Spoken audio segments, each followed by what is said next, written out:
अस्सलाम वालेकुम नाज़रीन, प्रोग्राम बिहाइंड द न्यूज़ सां गॾु मां जो मेज़बान मेराज हबीब। 10 जून ते बजट पेश थियणो आहे, उन जे लाइ तयारियूं मुकमल थी चुकियूं आहिनि ऐं नई क़ाइमु थियल हुकूमत शुरूआती फ़ैसिलनि में इहो फ़ैसिलो कयो त वधि में वधि जेको दबाव आहे उहो अवाम ते विधो वञे ऐं पेट्रोल जूं क़ीमतूं वधण खां पोइ हिन वक़्तु महांगाई जो हिकु नओं तूफ़ान नज़र अचे पियो, जंहिंखां पोइ जेके मुख़्तलिफ़ मुआशी माहिर आहिनि उन्हनि जी राय इहा साम्हूं अचे पई त हिन वक़्तु महांगाई 13% खां वधी 15% ताईं पहुची चुकी आहे ऐं उन जा असर असांखे हिन वक़्तु मार्केट अंदरि वधंदे नज़र अचनि पिया।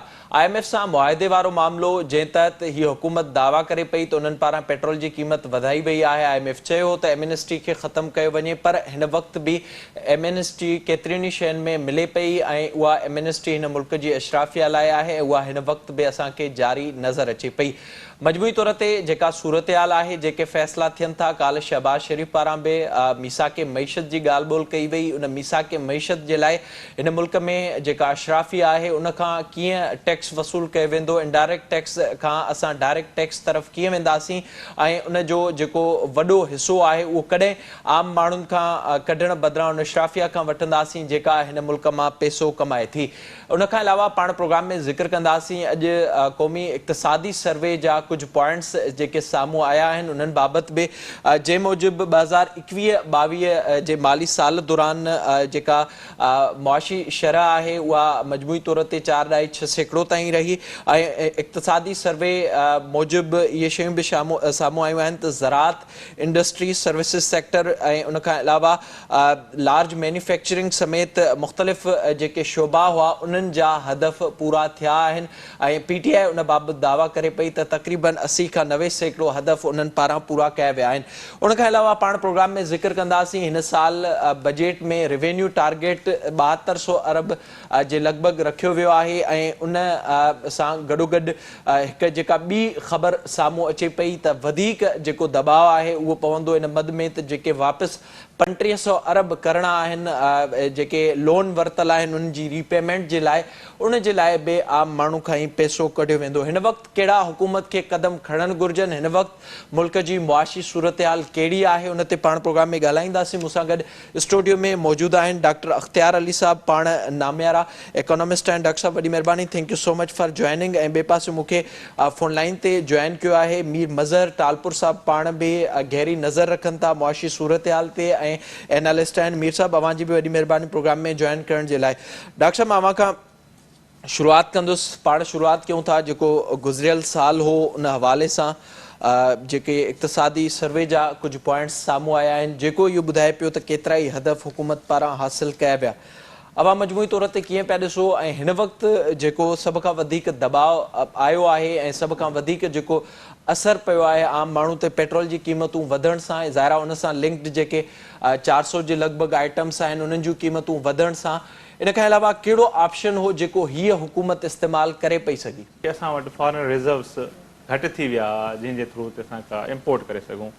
इन खे वधाइण लाइ तरीक़ो इहो हो जेको असां आसानी सां इस्तेमालु कयो कि भई कंहिं इंटरनेशनल डोनर खे असां इन शइ लाइ अपील कयूं कि असांखे ॾिए।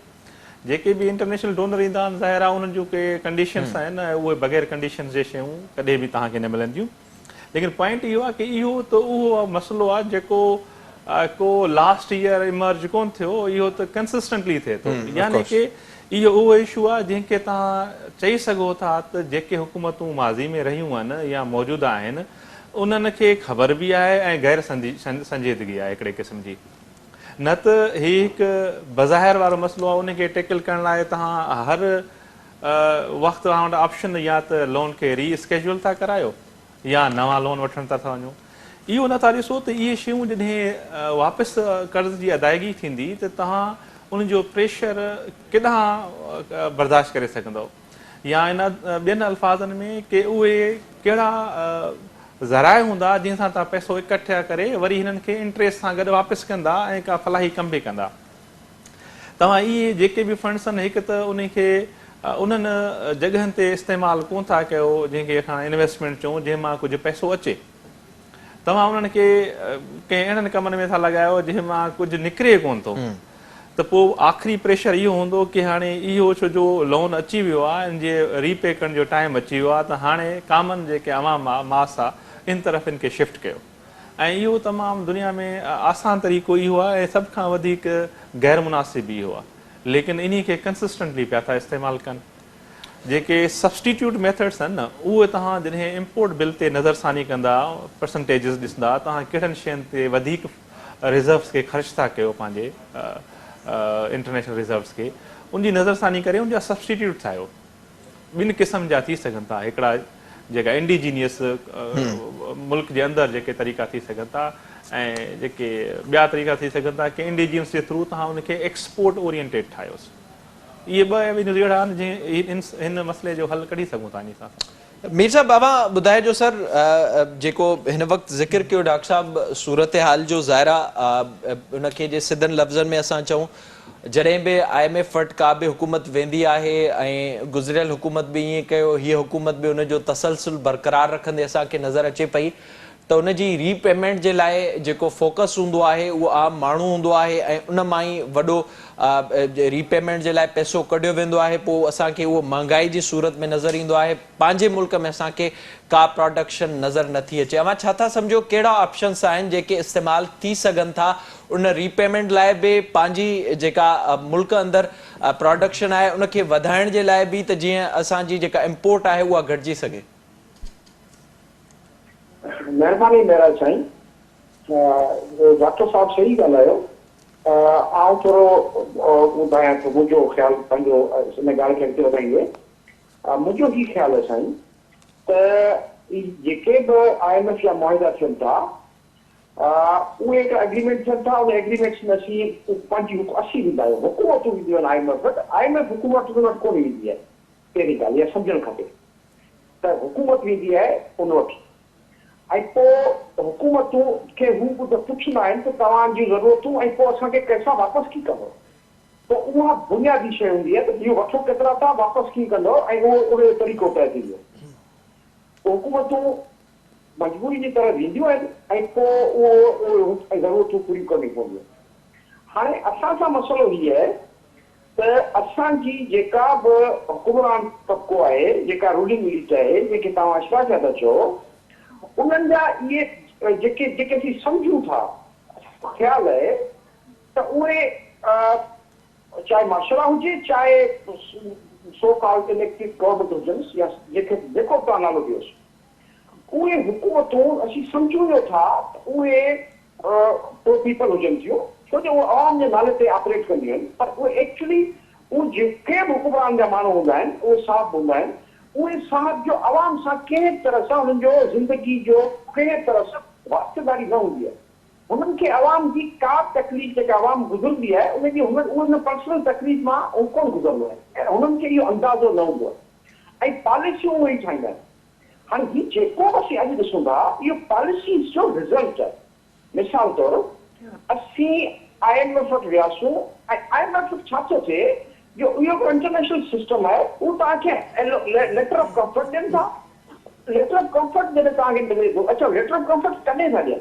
हुननि जो हिकिड़ो बेसिक क्राइटेरिया हुजे थो त हर मुल्क जेको पंहिंजे 3 महीननि जी इम्पोर्ट बिल जो बेसिस उहो हुनजो रिज़र्व हुजणु खपे मिसाल असांजो $5 अरब अगरि महीने जो इम्पोर्ट बिल आहे त असां वटि $15 अरब असांजे रिज़र्व में हुजनि पोइ उहा बेसिक क्राइटेरिया हुनजी उन खां पोइ हू फर्दर नेगोशिएट कंदा आहिनि हाणे प्रॉब्लम इहो आहे त असां उहे मुख़्तलिफ़ वक़्तनि में गुज़िश्ता 5-7 सालनि खां पिनी उहे पैसा रिज़र्व में रखूं था उहे पैसा असांजा आहिनि ई कोन उहे असां सिर्फ़ु उहे फॉर्मेलिटी पूरी करण लाइ उहे पैसा रिज़र्व में रखूं था जेको तव्हां ॿुधो था किथां सऊदी खां वठी आयासीं चाइना खां वठी आयासीं हुतां वठी आयासीं दुनिया जे मुख़्तलिफ़ पेरिस क्लब मां वठी आयासीं पोइ उहे असीं मुफ़्त इंट्रस्ट ते रखी था अचूं ऐं उहे असीं हिते रखूं था ऐं पोइ उहे पैसा असीं इस्तेमालु नथा करे सघूं ऐं उन्हनि पैसनि खां पोइ असां सां IMF डील करे थी ऐं पोइ असीं वरी प्राइवेट कर्ज़ा खणूं था पोइ उहे 5, 6, 7, 8% ते असां सुकूक बाग विकिणा आहिनि दुनिया में ऐं असां पोइ उन्हनि खे ॾींदा आहियूं ऐं पोइ तंहिं पीरियड में ॾींदा आहियूं जंहिंमें दुनिया में 0% टैक्स रहियो असां 6% 8% ॾींदा आहियूं दुनिया में 0% हाणे उहे टैक्स इंक्रीज़ कई आहे ड्यू टू इन्फ्लेशन हाणे हिकिड़ी ॻाल्हि इहा हाणे असां सां ॿियो प्रॉब्लम आहे असांजो रिज़र्व ख़तमु थी विया करंसी डिवैल्यू पई थिए ऐं उनखे केरु ऑप्शन मुंहिंजे ख़्याल में हिन वटि कोन्हनि ऑप्शन ॾियण हुआ उहे ऑप्शन ही एडॉप्ट नथा कनि। मिसाल तौर असीं ज़रई मुल्क आहियूं, असांजो पॉलिसीज़ टोटल ज़राअत जे ख़िलाफ़ आहिनि। असांजो इम्पोर्ट बिल जो major portion oil and gas खां पोइ असांजो एग्रीकल्चर प्रोडक्ट्स आहिनि, cotton, sugar, wheat, pulses, edible oil. हाणे इन मुल्क खे तव्हां ज़रई मुल्क चवंदो, हिकिड़ी ॻाल्हि। अच्छा, जेके तव्हांजो 28-30 बैंकूं आहिनि, DFIs आहिनि, उहे सभु जूं सभु इंडस्ट्रियल लोन ॾियनि थियूं। ज़रई बैंक ॾींदी हुई ज़मींदारनि खे लोन, हाणे उहा खुटी वई आहे। उनखे प्रोजेक्ट लोनिंग जे चकर में उनखे खुटायो ऐं हाणे उहा बि उहा बि कोन थियो। लोन जो रेशो छा आहे? इंट्रस्ट 15%। 15% ते कहिड़ो बिज़नेस, कहिड़ो कारोबार, कहिड़ी ज़मींदारी थींदी? ॿियो, गवर्नमेंट वठे थी, सॉवरेन हू सभु बैंकुनि खे ॾियो, पाण गाउंस क्लब में वेठा आहिनि सभु बैंकुनि जा प्रेसिडेंट। हाणे प्रॉब्लम जेको नज़र अचे पियो साईं, त असां वटि पघारनि जा पैसा कोन्हनि। लिटरली पोज़ीशन इहा आहे, एग्जैक्टली असां वटि कर्ज़ जी किस्त जा पैसा कोन्हनि, इहा असांजी। ऐं ॿियो जेको बि पेट्रोल आहे, बिजली जो बिल आहे, क़ीमतूं आहिनि, इहे सभु शयूं असां एक्सटेंड कराईंदा आया आहियूं। इहो कोन्हे ओचितो थो थिए, ओचितो IMF जी कंडीशन आहे। इहो असीं चवंदा आया आहियूं हर 6 महीने हर किस्त ते असीं अॻी किस्त ते कंदासीं, हींअर हालतूं सही कोन्हनि। ऐं इहो यको चवंदा आया आहियूं हिन गवर्नमेंट। हाणे त इहा सूरत हाल पैदा थी चुकी आहे जो शायदि अॻिते हली IMF बि इन्हनि शयुनि ते एतबार न करे। बिल्कुलु सर, अवां दुरुस्त पिया चओ। डॉक्टर साहब, अवां ॿुधाइजो जेके बुनियादी शयूं हुयूं उहे उन्हनि जो जीअं ज़िक्र कयो मीर साहब बि, असां ॾिठो आहे हिन मुल्क में ताज़ो ई कोविड दौरान असां कंस्ट्रक्शन ते एमनेस्टी ॾिठीसीं, उन दौरान ई जेके सनतूं आहिनि उन्हनि खे एमनेस्टी ॾिठीसीं, ऐं उन दौरान ई जेका हिन मुल्क जी इशराफिया आहे उन्हनि खे घटि इंट्रस्ट ते लोन मिलंदे असां ॾिठासीं। पर जेका पंहिंजे मुल्क जी प्रोडक्शन आहे उन तरफ़ सूरत हाल वञे न पई। हीअ हुकूमत जेका दावा इहा त करे पई त असां मीसाक मईशत तरफ़ वञूं पिया, पर उन में बि जॾहिं असां चहिरा ॾिसूं था त उन में वॾो तइदादु असांखे उन्हनि इंडस्ट्रियलिस्ट जो नज़र अचे थो जेके फ़ाइदा वठनि था ऐं उन तहत ई सूरत हाल खे अॻिते वधाइनि पिया। हाणे जेका सूरत हाल हिन वक़्तु साम्हूं अचे पई, 7200 अरब जेके रेवेन्यू रखियो वियो आहे हिन साल जो FBR जी कलेक्शन, 3500 अरब जेका रीपेमेंट करणी आहे, इहे पैसा कीअं निकिरंदा? ऐं उन सां गॾोगॾु मूंखे इहो बि ॿुधाइजो त जेके इम्पोर्ट आहे उनखे कंट्रोल कीअं थो करे सघिजे, ऐं उनजे ख़ासि तौर ते जेको असांखे गैप नज़र अचे थो उनखे कंट्रोल करण लाइ कहिड़ियूं कोशिशूं हिन वक़्तु वठण जी ज़रूरत आहे? डॉक्टर साहब सर, जेके ॿ मेजर पॉइंट मां सम्झां थो जेके जल्दी हिन तरफ़ असां वञी सघूं था। जेको पहिरियों इहो आहे कि असांजे इम्पोर्ट बिल्स में उहे सभु आइटम्स जंहिंजा असां हिते कोई सब्सटीट्यूट कढी सघूं था या नियर फ्यूचर में को जो सब्सटीट्यूट कढी सघूं था, जीअं एडेबल ऑयल वग़ैरह आहे, या जिस तरफ़ मीर साहब निशानदेही कई कि एग्रीकल्चर बेस्ड शयुनि खे तव्हां अगरि आणियो। एग्री बेस्ड असांजी इकोनॉमी न रही आहे हाणे, उहा 23% आहे, उहा पहिरीं वधीक हुई, हाणे त असां सर्विस सेक्टर ऐं तरफ़ अची चुका आहियूं मोर देन 50%। लेकिन जेका मुंहिंजे लाइ ॿ ऑप्शन आहिनि। पहिरियों त जेका बलूचिस्तान जी ज़मीन आहे, ॾिसो दुनिया में टेक्नोलॉजी अची चुकी आहे, उहे हार्ड वाटर खे जंहिंखे समुंडी पाणी चइबो आहे उन खे हू इरीगेशन लाइ इस्तेमालु था कनि ऐं उन जा प्रोडक्शन वठनि था। तव्हां वटि पूरी पटी समुंड जी आहे बलूचिस्तान वटि, ऐं पूरी ज़मीन ख़ाली पई आहे, त तव्हां पब्लिक प्राइवेट पार्टनरशिप जे थ्रू इंटरनेशनल उन्हनि कंपनीज़ खे इनवाइट करे सघो था जेके इन इंडस्ट्री में एक्सपोर्टर आहिनि।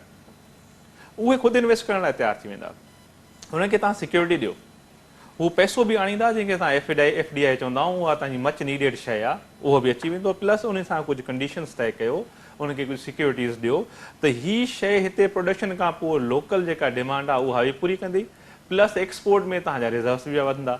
यानी कि इन जा 2 वे बेनिफिट्स थींदा। इम्पोर्ट बिल घटंदो, एक्सपोर्ट जेका हितां शइ थींदी उहा बि तव्हांजे अकाउंट में ईंदी, मुल्क जे अकाउंट में उहा रिफ्लेक्ट थींदी, जीअं चाइना ऐं ॿियनि मॉडल वारनि ईअं कयो आहे। त पहिरीं इहो कि इन मां ईज़ी मनी आहे, ऐं माण्हू इन्वेस्टर वेठा आहिनि, उन्हनि खे रुॻो सिर्फ़ु तव्हां यकीन ध्यानी करायोसि त उहो अची वेंदा। सेकेंड इहो आहे कि जेका तव्हां जंहिं कम्यूनिटी तरफ़ अशराफिया करे इंडिकेट कयो आहे, उन्हनि खे सिर्फ़ु लोन ईज़ी ॾिना न विया आहिनि, उन्हनि जा लोन राइट ऑफ बि थिया आहिनि। एग्ज़ैक्टली, यानी कि ईअं लॻंदो आहे ॼण इहा सॼी कम्यूनिटी आहे जंहिंखे असां सियासतदान था चऊं, या उन्हनि सां गॾु जेके ॿिया बि मौजूदु आहिनि बेनिफिशरीज़, उहे ॼण उन्हनि तइ करे छॾियो आहे त के अवाम लाइ कमु नाहे करिणो, पंहिंजे लाइ हिक ॿिए लाइ कमु करिणो आहे। पंहिंजा सभु इंट्रस्ट उन्हनि खे नज़र बि अचनि था ऐं पंहिंजा सभु केसिस माफ़ करण लाइ हेॾे डिफरेंस खां पोइ बि गॾु वेठा हूंदा। बाक़ी अवाम लाइ जेका शइ हूंदी उन लाइ चवंदा हाणे तलख़ असांखे या ॾुखिया फ़ैसिला वठणा पवंदा। बाबा इहे ॾुखिया फ़ैसिला पंहिंजे ज़ाती मामलनि लाइ छो नथा वठो? पंहिंजे ज़ाती मामलनि लाइ आसान फ़ैसिला ऐं ईज़ी मनी तरफ़ तव्हां वेंदो, ऐं जेके क़ौमी मसइला हूंदा उन लाइ तव्हां हमेशह इहो चई पोइ सॼो वज़न आहे उहो पब्लिक तरफ़ तव्हां डाइवर्ट था कयो। ऐं इहो सिलसिलो रोकियो त सही, माना इन में का थोरी श्योरिटी नज़र अचे त बाबा हीउ 2 साल रहंदो, उन खां पोइ न थींदो। हर वक़्तु इहो आहे, प्रॉब्लम साॻियो आहे, रिज़र्व्स तव्हां वटि कोन आहे। जिस तरह मीर साहब इंडिकेट कयईं, बिल्कुलु IMF जा इहे हूंदा आहिनि कि कंडीशन्स के तव्हां वटि मिनिमम रिक्वायरमेंट जेका एलिजिबिलिटी जी आहे कि सर्टेन% हुजे। ॿी ॻाल्हि इहा कि जेके बि इंटरनेशनल डोनर आहिनि उन्हनि जा बि वेस्टेड इंट्रस्ट आहिनि, उहे तव्हां वटि सिर्फ़ु इन लोन ते सूद कमाइण लाइ कोन वेठा आहिनि, इन ते सिर्फ़ु इंट्रस्ट कमाइण लाइ कोन वेठा आहिनि।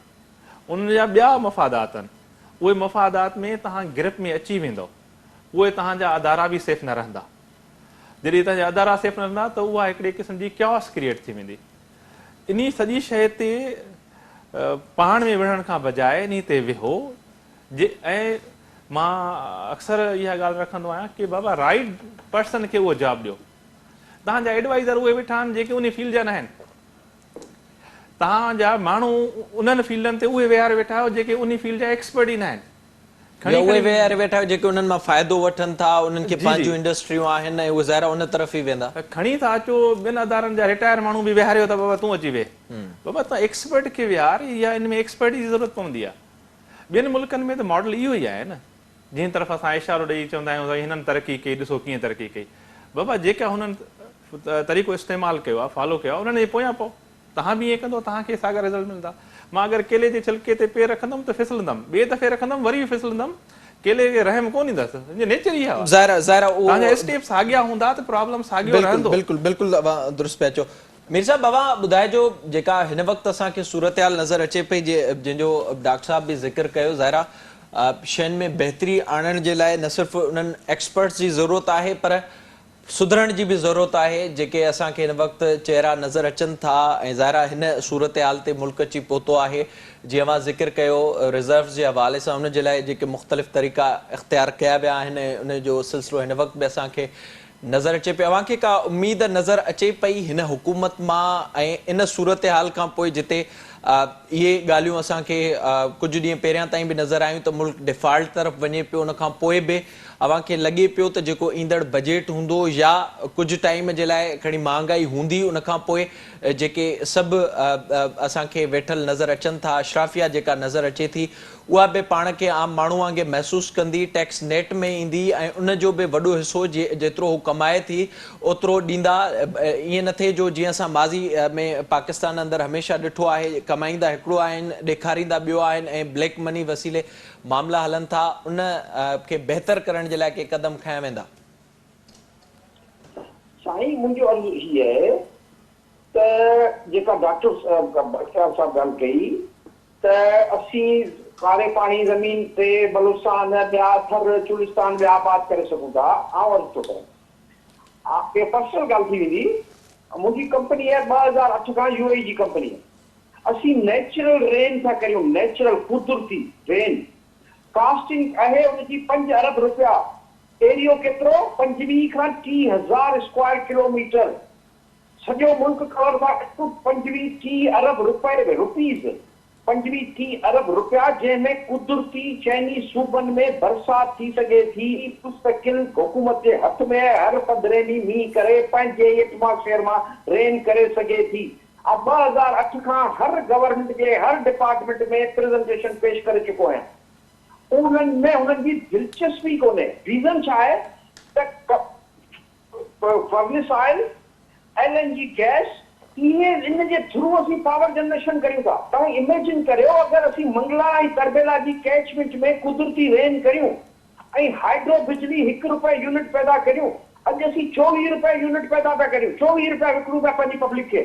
ऐं 1 रुपए यूनिट हाइड्रल ते पैदा करियूं करबेला जी कैचमेंट कश्मीर वारो इलाइक़ो नॉर्दर्न इलाइक़े में असीं बरसाति करियूं, असीं डैम फिल करियूं ऐं पोइ रन ऑफ द रिवर जो प्रोजेक्ट दरियाए सिंध सॼो साल हलायूं। कास्ट केतिरी आहे? 20 खां 25 अरब रुपया यूएई जी कंपनी आहे। ऐं अफ्रीका जो को मुल्क जो नालो कोन थो वठां, कनि पिया, ईरान में कनि पिया, रशिया में कनि पिया, किर्गिस्तान में कनि पिया। हाणे अर्ज़ु ॿुधो, इहो सॼो ऑप्शन मौजूदु आहे, पर प्रॉब्लम छा आहे? फर्नेस वारे खे केरु मोड़ींदो? आईपीपी खे जेको कैपेसिटी ते पैसे ते हर साल 500 अरब रुपया वठनि था कैपेसिटी ते। माना मुंहिंजी कैपेसिटी 500 मेगावाट आहे, बिजली भले सरकार मूंखां 50 मेगावाट वठे, पर पैसा मूंखे 200 मेगावाट जा ॾींदी। हाणे इहो मुआइदा 92 93 जा आहिनि, कॾहिं बि ख़तमु नथा थी सघनि। ख़तमु कंदा इंटरनेशनल कोर्ट में हलाईंदा, जेको रिलेटिव वारो केस थियो $6 अरब में, पछाड़ी वापसि लिक्विडेट खे ॾिनो बलूचिस्तान जो प्रोजेक्ट। इहे हिन जा मुआइदा थियल आहिनि। हाणे उहे कंपनियूं कंदियूं आहिनि, 20 माण्हू आहिनि, 20 माण्हू आहिनि जंहिंजी शुगर मिल आहे, 20 माण्हू आहिनि जंहिंजी सीमेंट फैक्ट्रियूं आहिनि, 20 माण्हू आहिनि जंहिंजूं टेक्सटाइल फैक्ट्रियूं आहिनि, 20 माण्हू आहिनि। केरु भला इहो केरु अॼु ॾींहुं ताईं सवाल थियो त तव्हां जूं गाॾियूं हलियूं पिया पेट्रोल डीज़ल ते, तव्हां वटि गैस कोन हो, पोइ तव्हां गैस ते गाॾियूं छो कयूं? अॼु ॾींहुं ताईं को इशू आइडेंटिफाई थियो? हाणे असीं चवंदा LNG महांगी थी वई, घुरायूं था, ऐं पेट्रोल महांग, पेट्रोल जो बिजली ॾियूं असांजी हींअर बिजली जी लोड शेडिंग छो आहे? कैपेसिटी मौजूदु आहे, फर्नेस आयल कोन्हे ऐं गैस कोन्हे, तंहिं करे असीं माण्हू मरनि पिया। अंत मुंहिंजो इन जो सॉल्यूशन आहे, टेक्नोलॉजी मौजूदु आहे, नथा सूट कोन थी करे, लॉबीज़ जो इंट्रस्ट वॾो आहे। हाणे अचो ॿी ॻाल्हि, मुंहिंजो ॿियो अर्ज़ु ॿुधो। हाणे अर्ज़ु इहो आहे त एग्रीकल्चर में फार्मर घुरे छा थो? फार्मर, आउं फार्मर आहियां, आउं बिज़नेसमैन में आहियां, आउं फार्मर में आहियां, आउं ज़मीन ते रहण वारो माण्हू आहियां, मिस्कीन माण्हू आहियां, ज़मीन ते उथां थो वेहां थो। मूंखे सिर्फ़ु ई ॿुधाईनि त तूरियो, सनफ्लावर, ईडेबल ऑयल जो हिकु साल तव्हां खां 4000 रुपया मण वठंदुसि, 5000 रुपया मण गवर्नमेंट TCP जे थ्रू मूंखां वठे, सॼो मुल्क असीं तूरियो करे छॾींदासीं, एक्सपोर्ट कनि। मूंखे 2200 रुपए में मूंखां कणिक वरिती अथनि, 5000 में कणिक घुराइनि था, उहा मिलेनि कोन थी। किथां हींअर यूक्रेन मां मिलंदनि कणिक, किथां हींअर रूस मां मिलंदनि कणिक। तव्हांजे टेंडर सां को फ़र्क़ु कोन थो पए, तव्हांखे कणिक अवेलेबल कोन्हे। इशू हींअर एनर्जी सिक्योरिटी, माना तव्हां वटि तेल गैस जा ज़रिया ई कोन्हनि। तव्हांजो तेल तव्हांखे पाबंदी आहे, रूस खां नथा वठी सघो, वेनेज़ुएला खां नथा वठी सघो, ईरान खां नथा वठी सघो, इन्हनि ते पाबंदी आहे। वठणो कंहिंखां आहे, महांगो वठणो आहे, ऐं पोइ कंहिंखां वठणो आहे, तव्हां महांगो वठणो आहे। हाणे छा करियूं? अच्छा, पैसा असां वटि आहिनि कोन। तव्हांखे हींअर असीं सिर्फ़ु छा थींदो, IMF खां जेको लोन वठूं पिया, एग्रीमेंट कंदासूं, असीं सिर्फ़ु डिफॉल्ट खां बचूं पिया, डिफॉल्ट खां बचूं पिया। ॿियो असांजो को बि ऑप्शन कोन्हे हींअर IMF सां एग्रीमेंट थियण खां पोइ, ज़ीरो फ़र्क़ु पवंदो, डिफॉल्ट खां बचंदासूं। हिकिड़ो कमु इहो थींदो। ॿियो पोइ असीं कर्ज़ खणंदासूं वधीक महांगा, पोइ उन खां पोइ असीं उहे पैसा वरी कर्ज़नि जी किस्त में ॾींदासूं, ऐं असीं हिननि जो जेको रनिंग एक्सपेंस आहे गवर्नमेंट जो, उन खे पूरे करण में लॻाईंदासूं। ॿी ॻाल्हि हिन जे करे, छो जो जेके दुनियूं असां ते हुकूमत कनि थियूं, उहे सेठ आहिनि, उहे जागीरदार आहिनि, उहे उन्हनि जो बंदोबस्तु थियल आहे, जुडिशरी में थियल आहे, में थियल आहे, हर इदारे में थियल आहे। उन्हनि जा सॼो सिस्टम आहे, पूरो सिस्टम आहे। उन सिस्टम जे तहत में उहे सिस्टम वठणु सिखियो आहे, ॾियणु सिखियो ई कोन्हे। उहो हाणे इन खां वठंदो केरु? उहो तव्हां चयो अॼु हिन ऐलान कयो असीं 8 बजे वक़्तु दुकान मूंखे बंदि कराए ॾियनि। हिन सॼे अरसे में रिट ऑफ दी गवर्नमेंट ख़तम थी चुकी आहे, हीउ फ़ैसिलो इम्प्लीमेंट करे ई नथा सघनि। तव्हां कणिक ख़रीद ई कोन कई, ख़रीद कई सेठनि। हिकिड़ी ॿी ॻाल्हि, तव्हां कंहिं माण्हू खे इहा ख़बर आहे त असांजी पॉपुलेशन त 23 करोड़ आहे, पर 24 कलाकनि में असांखे अफ़गानिस्तान करे 6 करोड़ जी पॉपुलेशन असां हेठि थी वियासीं। हाणे असीं 30 करोड़ आहियूं साईं। 30 करोड़नि जी पेट भरणु वॾो मसइलो आहे। अफ़गानिस्तान जा माण्हू जेकॾहिं बाहि कंदा त पाकिस्तान मां बाहि कंदा, हुते माचिस खां वठी हर शइ पाकिस्तान मां था बाहि कनि, त पोइ हुते महांगाई किथे किथे शयूं अॻे ई कोन। असीं इम्पोर्ट करियूं था, उहे ॿाहिरि वरी अफ़गानिस्तान खणी ईंदा, हिते शइ महांगाई किथे पहुचंदी? तव्हां अंदाज़ो कंहिंखे कोन्हे। करंसी किरंदी, 1000 रुपए जी शइ तव्हांखे 5000 में वठणी पवंदी। ज़ाहिर बिल्कुलु बिल्कुलु अवां दुरुस्त पे अचो, इहा सूरत हाल असांखे नज़र अचे पई। डॉक्टर साहब क्विकली जेका ज़ाहिरा मीर साहब जिन शयुनि जो ज़िक्र कयो आहे, इन्फ्लेशन जे हवाले सां असांखे नज़र अचे पियो, उन में जेतिरो इज़ाफ़ो ताज़ो ई थियो आहे पेट्रोल जी क़ीमत खां पोइ, बजट खां पोइ अवां सूरत हाल किथे पिया ॾिसो, जॾहिं त हुकूमत हिकु इहा तजवीज़ बि साम्हूं आई आहे ऐं इहा ख़बर बि अॼु साम्हूं आई आहे हुकूमत तरफ़ां त सब्सिडी ॾिनी वेंदी 500 अरब रुपयनि जे लॻभॻि, जेका आम वापे जूं शयूं आहिनि, जेका डायरेक्टली अवाम सां लिंक्ड हूंदी। छा सम्झो पिया त उन सां को वॾो असरु पवंदो या हिन बजट खां पोइ अञा वधीक महांगाई जो हिकु ॿियो तूफ़ान अचण जो इम्कान आहे? सर, जेके बि इहे सब्सिडी तरफ़ हुकूमत वारा अमाउंट ॿुधाइनि पिया, इहो अमाउंट सफिशिएंट ई कोन्हे, तमामु मेगरात नंढो अमाउंट आहे। ऐं ॿियो इनजी जेका डिस्ट्रीब्यूशन तव्हां किचन आइटम्स में कंदव, हेॾे वॾे पॉपुलेशन खे तव्हां उहो बि कैटर नथा करे सघो। तव्हां यूटिलिटी स्टोर में जी हालत ॾिसो, उनजी जेका डिस्ट्रीब्यूशन आहे, ॾियण वठण वारा तरीक़ा कहिड़ा आहिनि? छा हुते के ग़रीब तव्हांखे नज़र अचे थो? पहिरीं सामान हले थो वञे, अलाए किथे थो वञे। ॿी ॻाल्हि जिस तरफ़ मीर साहिबु इशारो कयो IMF तरफ़, त मां इन खे इंडोर्स कंदुमि, जेका मौजूदा असां ट्रेंच खपे, जेका थोरी किस्त खपे असांखे, उन सां सिर्फ़ु असां पंहिंजे सॉफ्ट इमेज ठाहिण था चाहियूं, उन सां असांजो मसइलो हल न थींदो। ऐं उन सां गॾु असां ॿिया प्रोमिसिस करे आया आहियूं, राइटिंग में ॾेई आया आहियूं। हाणे इहो चवंदे कमु त ॾाढो ॾुखियो आहे, लेकिन असां अवाम खे इहो इन प्लेटफॉर्म सां ॿुधाईंदासीं की महांगाई वधंदी, घटंदी कोन। ही छा बि तव्हां खां प्रोमिसिस कनि, जिते गुड गवर्नेंस इशू हुजे, हींअर बि मुंहिंजा तव्हांजा मसइला रेफरेंस खां अलावा हल कोन थींदा हुजनि, उते तव्हां था चओ त 500 बिलियन जेको उहो सफिशिएंट बि आहे, उनजी डिस्ट्रीब्यूशन शफ़ाफ़ी थी वेंदी। जॾहिं मिफ्ता ऐलान करे पेट्रोल वधणो आहे, उन वक़्तु पेट्रोलनि ते रश नज़र अचे, उन माफ़िया खे को कंट्रोल न करे सघे। बिल्कुलु, ऐं उनमें सर्टेन जेके आउटलेट्स आहिनि उहे बंदि था थी वञनि, असां नथा ॾियूं। केरु चवण वारो कोन्हे त बाबा तव्हां छो न ॾींदव, इहा तव्हांजे टास्क आहे, तव्हां हिन लाइ ओपन कयो वेठा आहियो। अच्छा, घटि थिए त उन वक़्तु उहो मसइलो न आहे, हाणे वधे त हाणे त बि तव्हांखे प्रॉब्लम्स आहिनि। हिते मेन मसइलो आहे महांगाई अचणी आहे, ऐं हिन खां वधीक ईंदी महांगाई।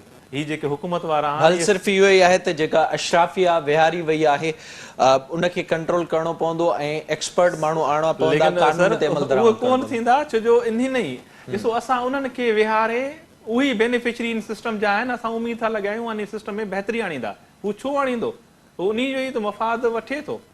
इहे जेके सियासतदान आहिनि या जेके ब्यूरोक्रेट आहिनि या कुझु ॿिया अदारा आहिनि, इहे कुझु सभु मिलियल आहिनि, पोयां सभु गॾु वेठा आहिनि, हिकु ई डाइनिंग हॉल ते वेही मानी खाईंदा आहिनि, ऐं इहे सभु हिकु ई आहिनि। सिर्फ़ु हीअं तव्हां ॾिसो, हिकु मां तव्हांखे सिर्फ़ु पॉइंट आउट कंदुमि, कहिड़ो बि मिनिस्टर खणो, टेलीविजन ते अची कीअं साफ़ शफ़ाफ़ कूड़ ॻाल्हाईंदो आहे, उन जा पंहिंजा क्लिप पोयां लॻा पिया आहिनि। बाबा पहिरीं त 3 महीना पहिरीं तव्हां हीअ ॻाल्हि कयो, त बि हू कूड़ ॻाल्हाइण लाइ तयारु आहे। हुनजे ज़हन में, हुनजे चहिरे मां उहा शइ बि निकिरी वई, जेका खणी चऊं त बाबा हाणे कुझु त ख़्यालु रखे, जेको एॾो ख़्यालु नथो रखे कि 3 महीने पुराणी वारी ॻाल्हि बि रिकॉर्डेड आहे। हींअर मां ॿी ॻाल्हि थो कयां त मुंहिंजी जेका साख़्त आहे, हिकु इंटीग्रिटी आहे, उहो केॾांहुं वेंदी? ज़ाहिर आहे इहा सूरत असांखे मुसलसल नज़र अचे ईअं कंदा, ही कूड़ ॻाल्हाईंदा, वादा कंदा ऐं महांगाई थींदी। का बेहतरी हिन वक़्तु बि नज़र नथी अचे। ज़ाहिर आहे बजट खां पोइ बि हिन तरह जी सूरत नज़र ईंदी। वॾी महिरबानी अवांजी डॉक्टर अख्तियार साहब, मीर साहब, अवांजी वॾी महिरबानी प्रोग्राम में जॉइन करण जे लाइ। जेका सूरत हिन वक़्तु असां ॾिसूं पिया, इन खां वधीक सूरत ख़तरनाक थियण वञे पई, ऐं जेको बजट अचण वारो आहे 10 जून ते, सुभाणे इक़्तिसादी सर्वे बाज़ाब्ता तौर ते साम्हूं ईंदो। कुझु पॉइंट्स साम्हूं आया जिन ते पाण ॻाल्हायोसीं। ब्रेक खां पोइ बि पाण उन ते ई ॻाल्हाईंदासीं, ऐं वधीक जेका इन्फ्लेशन आहे उन में इज़ाफ़ो थियण जो इम्कान आहे, उन ते बि पाण प्रोग्राम में ॻाल्हाईंदासीं। असां गॾु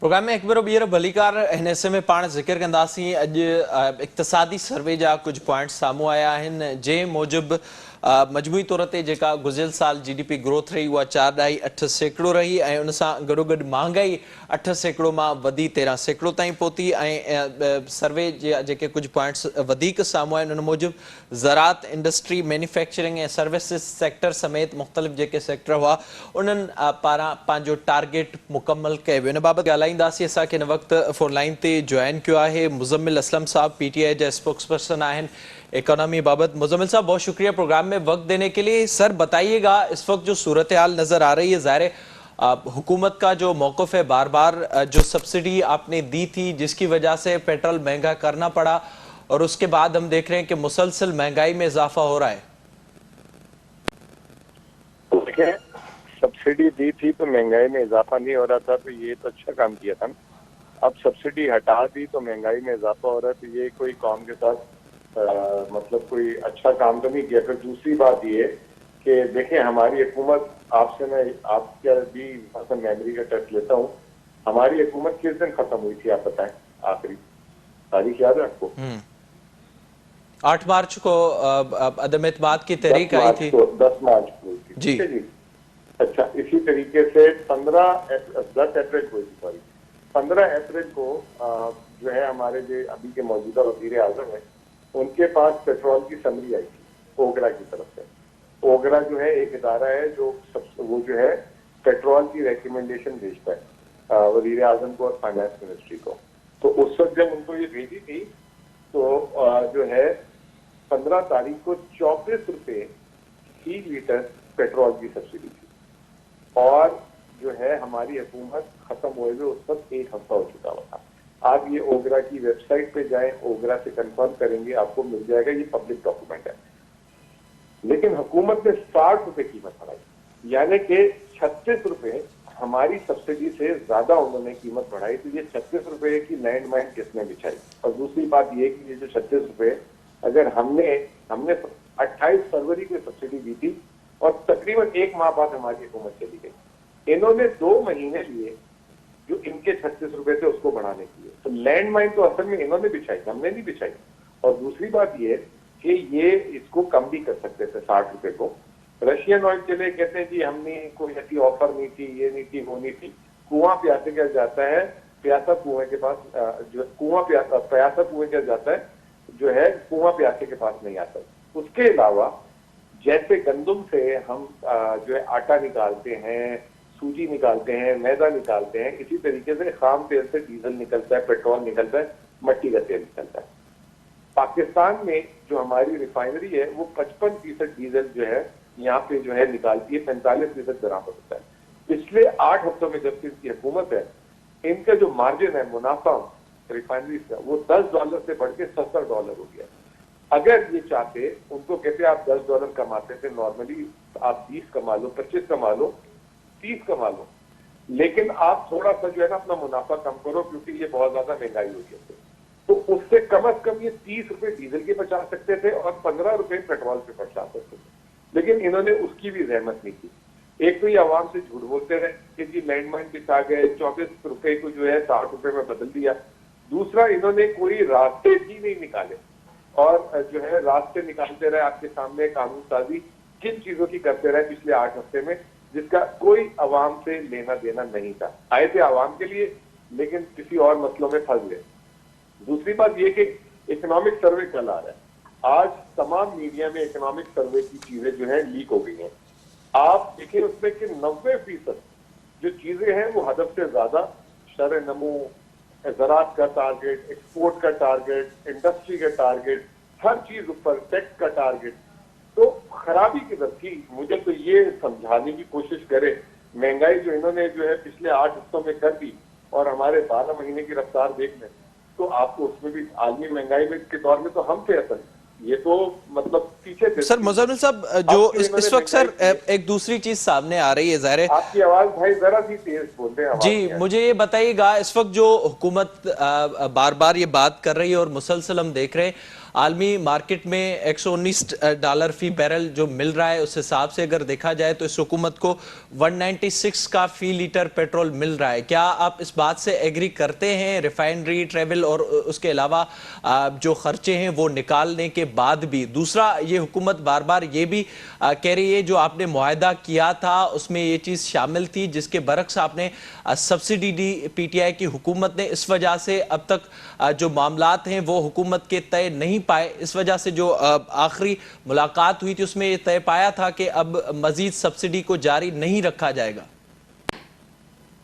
देखिए, पहली बात तो ये है कि पिछले साल जब हमने बजट दिया था तो उस वक्त हमारी जो सब्सिडी हमने बजट में 700 अरब की रखी और उसके बाद IMF से हमने 2 किस्तें ली। नंबर 1, तो इन बेचारों को ये झूठ बोलते हैं क्योंकि आवाम बजट नहीं पढ़ पाती है, आवाम को बजट की इतनी समझ बूझ नहीं है। दूसरी बात, आप मुझे बताएं 2018 मई में आखिरी बजट जब दिया था उस वक्त हुकूमत किसकी थी? आपको याद होगा, दिल्ली नून की थी। उस वक्त का वजीर खजाना कौन था? ये भी आपको याद होगा, मिफ्ता इस्माइल था। उस बजट में 2018 मई के पेट्रोलियम लेवी 30 रुपए लीटर किसने मंजूर की थी? मिफ्ता इस्माइल था। और उसके बाद उसको कम किसने किया? इमरान खान ने और शौकत तरीन ने किया। और IMF ने हमारे पैर पकड़ लिए कि भाई आप ये पेट्रोलियम लेवी जो है आप इसको जो है आहिस्ता आहिस्ता करके वापस पूरा कर ले ताकि आपका बजट खसारा ना बढ़े। हमने थोड़ा सा किया, उसके बाद हमने उसको रोक दिया और पूरा 2021-22 जो माली साल है इसमें हमने पूरे साल सेल्स टैक्स को सिफर रखा। और जो है कोई हुकूमत पाकिस्तान की 75 साल में सिफर सेल्स टैक्स नहीं रखी। IMF के मुआहदे में सेल्स टैक्स से IMF ने एक बात नहीं की क्योंकि हम टैक्स नजर से आगे थे। तो ये जो है अब अपनी नाकामी और इनकी कैलकुलेशन गलत हो गई। अवाम के आगे जो है ये जो बड़ी बातें करते थे PTI IMF, हम आएंगे IMF को खत्म कर देंगे। इससे पहले 12 दफा ये दो हुकूमतें जो है IMF से मुआहदे खत्म कर चुकी हैं। इन्होंने 13 दफा लिए दोनों मिलाकर और उसमें 12 दफा इन्होंने IMF के मुआहदे खत्म किए। तो ये भी खत्म करते थे। जब अपने किए हुए मुआहदे खत्म कर सकते थे तो हमारे मुआहदे से इनको क्या तकलीफ हो रही थी? क्यों नहीं खत्म किया?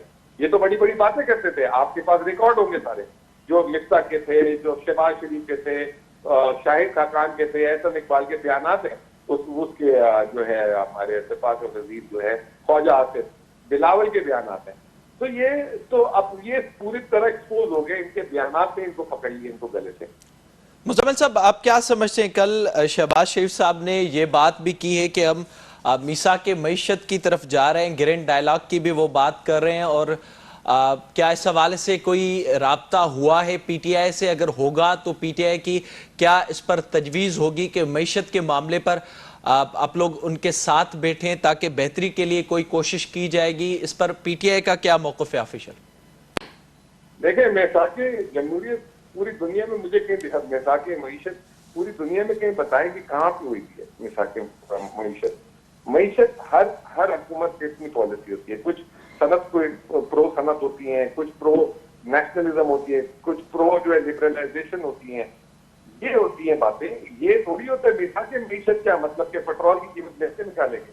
आपको पता है कि पिछले साल जून से फरवरी 2015 तक 6 महीने में हमने 14 दफा पेट्रोल की कीमत बढ़ाई थी और 54 रुपए लीटर बढ़ाई थी। कभी आपने हमारे मुंह से सुना कि हमें GHQ हमारा साथ दे, अदालतें साथ दे, नेशनल सिक्योरिटी साथ दे, तब हम पेट्रोल की कीमत बढ़ाएंगे?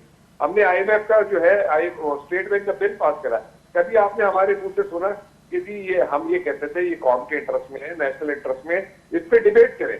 ये कहते थे उल्टा PTI IMF। और अब जाके IMF के आगे इतने झुक गए हैं। हमने 5 रुपए IMF ने हमसे डिमांड की थी बिजली की, हमने उनके 2.5 रुपए बढ़ाए। हमने कहा 2.5 रुपए इस साल जून में बढ़ाएंगे। इन्होंने वो 2.5 की जगह 8 रुपए यूनिट बिजली बढ़ा दी और वो टैक्सेस मिलाने तो 11 रुपए यूनिट। इन्होंने कमर की तोड़ दी, मतलब आवाम की तो कमर तोड़ ही रहे थे, इन्होंने सनत की भी कमर तोड़ दी है। अब देखिएगा आने वाले दिनों में कि सनत का हशर क्या होने वाला है।